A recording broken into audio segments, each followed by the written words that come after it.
Welcome to our deep dive into one of the most critical decisions in modern web development: server-side rendering versus client-side rendering. Today, we aren't just looking at code. We are looking at how your architectural choices directly impact your visibility on search engines. Let's understand the trade-offs. First, let's define client-side rendering, often called CSR. In this model, the browser does the heavy lifting. When a user visits your site, the server sends a tiny, almost empty HTML file and a large JavaScript bundle. The browser must then download that script and execute it to build the page. This is how popular frameworks like React and Vue work by default. CSR has clear advantages. It feels incredibly fast once it is loaded, offering that smooth, app-like experience where you can navigate without page refreshes. However, the downside is the initial load. Users stare at a blank screen while the browser crunches the data. More importantly, this delay creates significant challenges for search engine optimization. Here is the core problem. Search engine crawlers like Googlebot are essentially browsing the web at hyperspeed.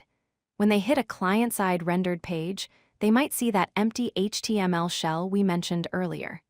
If the crawler decides not to wait for your JavaScript to run, or if it fails to execute, your content is effectively invisible. It is like handing someone an empty book and telling them the story will appear in a few seconds. Now let's look at the alternative: server-side rendering, or SSR.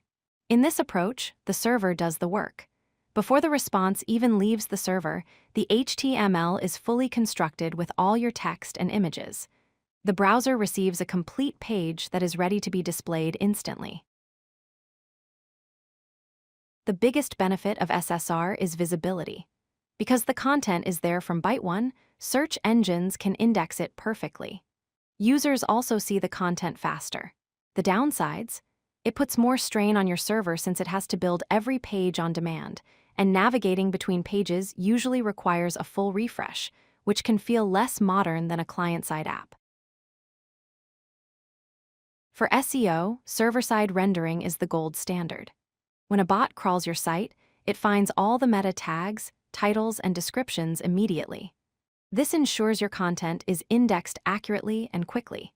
It also guarantees that when someone shares your link on social media, the preview card generates correctly, which is often broken in pure client-side apps. Fortunately, you don't always have to choose one extreme. Modern tools like Next.js offer hybrid solutions and static site generation. This allows you to pre-build pages at compile time. You get the speed and SEO benefits of server-side rendering, but because the files are just static HTML, you can host them cheaply like a client-side app. It is truly the best of both worlds. So, how do you decide? If you are building a private dashboard or an app behind a login where SEO does not matter, go with client-side rendering. It's easier and cheaper. But if you are building a blog, an e-commerce store, or a marketing site where you need to rank on Google, you absolutely should use server-side rendering or static generation.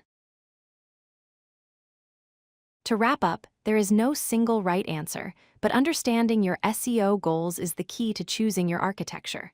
For public-facing content, prioritize server-side rendering. For interactive tools, client-side is fine. And whenever possible, look at modern hybrid frameworks to maximize both performance and visibility. Thanks for watching. If you like this video, hit that like button and don't forget to subscribe.